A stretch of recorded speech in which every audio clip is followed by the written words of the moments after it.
Hey guys, it's Nicole. Today I'm going to be working with a cut to you file, so I'm going to try to do what I have been doing where I kind of share with you the things that I have pulled from my stash, what I think I'm going to do at the beginning, and then we'll see where it goes at the end. Today I'm working with the Hey Bestie cut file. This month I just kind of did what I always do. I scroll through the shop, I kind of pick a category, see if anything catches my eye, and see if anything triggers recent photos or something that I'm in the mood to work with.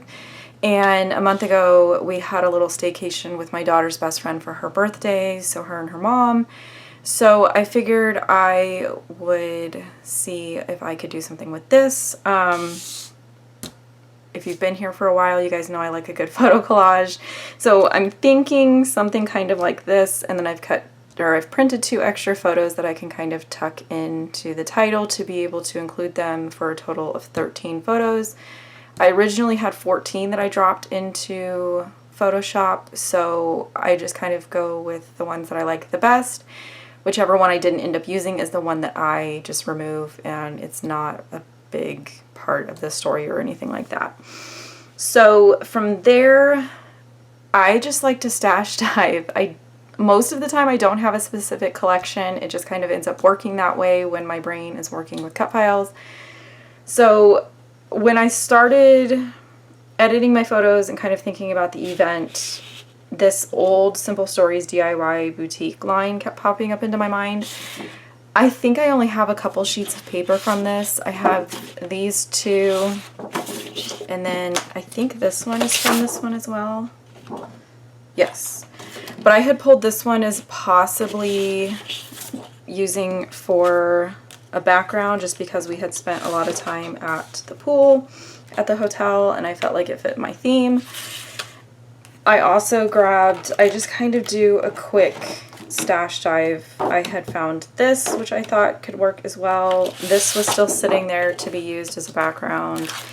And then I also found just these Simple Basics, which this is from a princess line, but that doesn't bother me. I just like the fact that it's that like linen print. I have a feeling I'm probably going to go with this, but again, I like to pull things and then look at them and then not use them, I guess. Sometimes I change my mind in the middle. Even this, I'm not 100% sure I will end up using it. I'm gonna kind of see what I like, what I don't like. The only thing I have that kind of matches that is this stuff from a snap pack. So like there's 3x4 cards and 4x6 cards, but because I'm gonna be cutting small pieces to put behind here, I think this is gonna work out perfect. If I want like some solids or tone-on-tone B-sides, I can go to like my Doodlebug 6x6s. While I was in there, I came across, this is super old, Snap Birthday line. Some of the colors carry over. The fact that it's the same brand, I know that a lot of like the pinks and teals and stuff are gonna match, and this is more on theme with the topic, with it being birthday. So I pulled those. I still have these out from the bowling layout. I don't necessarily think that these match all that well, but I figured it's here, it's on my desk, I'm gonna see what happens. Some of the cards have good solids on the back side, and again, same brand, so some of the colors are gonna match. From there, I haven't gone and dug through my stickers or anything like that yet. I will save that and see how far I get with this stuff. I would really like to be able to dip into these snap supplies and see what I can use from there. I did go into my enamel dots and I just grabbed, these are like matte, so not shiny, and they're just kind of those bright colors, so I grabbed those. Gold sequins and black stars. So this is where I'm starting with. We'll see where I end up, if it's where I'm imagining things to be, but we'll see where the supplies take me. So from here, I'm going to go ahead and get started on my process and go do the tracing for these. The offset, not tracing, offset is the word I'm trying to think of. I'm going to do the offset for these letters, cut them on my silhouette, back them, and then get into the process.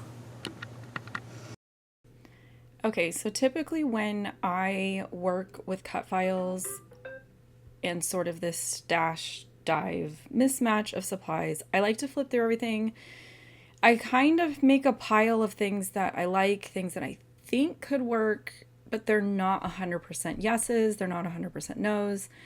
I tend to kind of have a pile of no, I don't like this, I will put this back. I tend to have a pile of, you know, favorite patterns, yes, I want to try to use this, and then kind of like a middle, figure it out as I go along type of thing.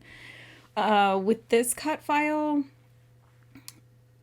I feel like I took a little bit longer to kind of settle on which papers I wanted to use, mostly because I was doing lots of different patterns behind the letters. Typically, I would do maybe like hey in one pattern and bestie in another pattern and just be a little bit more simple. But knowing that my photos spanned a longer length of time, lots of stuff going on, lots of different activities, just kind of a more chaotic vibe, I guess, I decided to just have my cut files sort of lean into that as well. So I just went through. A lot of them were scrap pieces from previous projects that used that Simple Stories line with all the bright colors. I can't think of DIY boutique, I want to say. Some of the patterns were left over from my bowling layout, which was a couple days ago.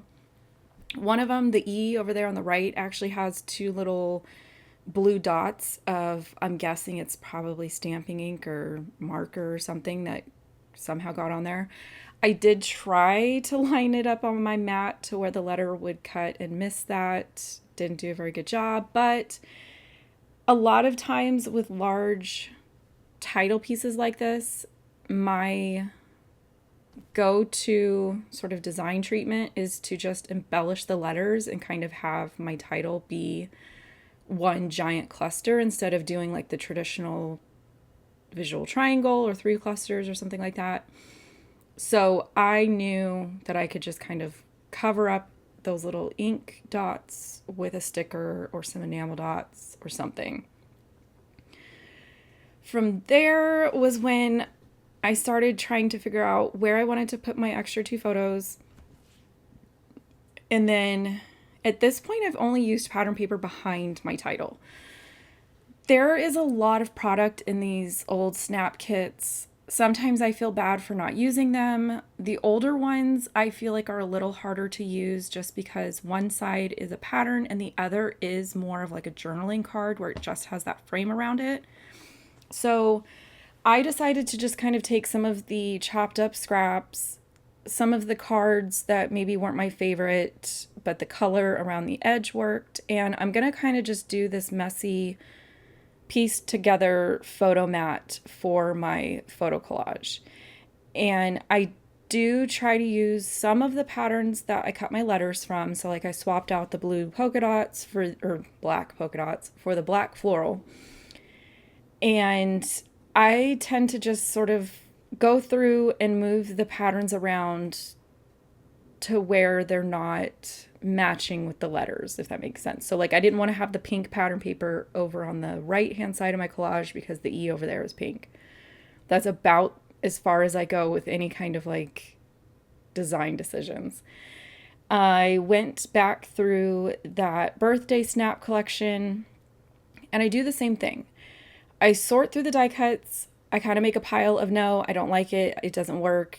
Whether the color's wrong, it's too big, it's another phrase, I don't need a phrase. Like I just kind of make a pile of things that I think that I will use, things that I like, and there's no guarantee that I'm going to actually use all of them. It's just a quick culling process. And that way I'm not constantly digging through the entire set of die cuts or cards or stickers or whatever it may be.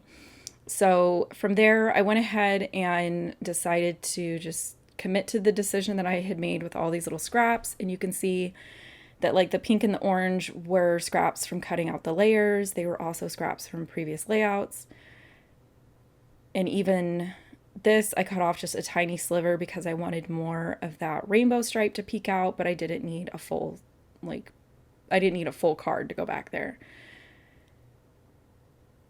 And then my process is, as soon as I have made a decision about something, I am going to go ahead and attach it to the layout. Every once in a while, I will lay everything out and not attach everything and kind of almost do like 10 checks to make sure that everything's where I want it to be. But things like this are kind of a repetitive design style for me.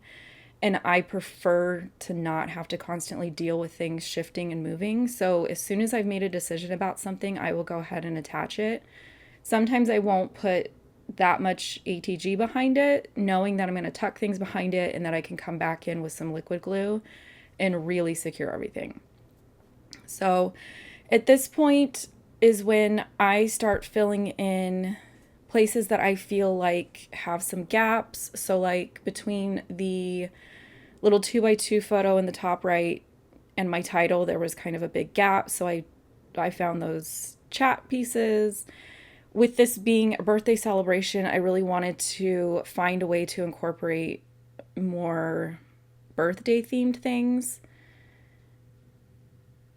So I went ahead and used all 3 of the little balloon icon stickers that were in there. I had found a candle die cut, this present. Like, I just sort of start tucking things where I like them. And a lot of times what I'm looking at is just, I don't want the colors to look weird. Oh, that was terrible wording. Usually I will do like tone on tone where the E is yellow. I would go look for yellow embellishments to put on there. The H is rainbowed. I would find like a pink thing to put near the pink stripe. In this case, I chose to do more of like contrasting type things. So I just kind of mixed up where I put stuff. I like this kind of messy mishmash embellishment thing going on. This is how I like to use up a lot of things kind of all at once and feel better about things sort of sitting in my stash.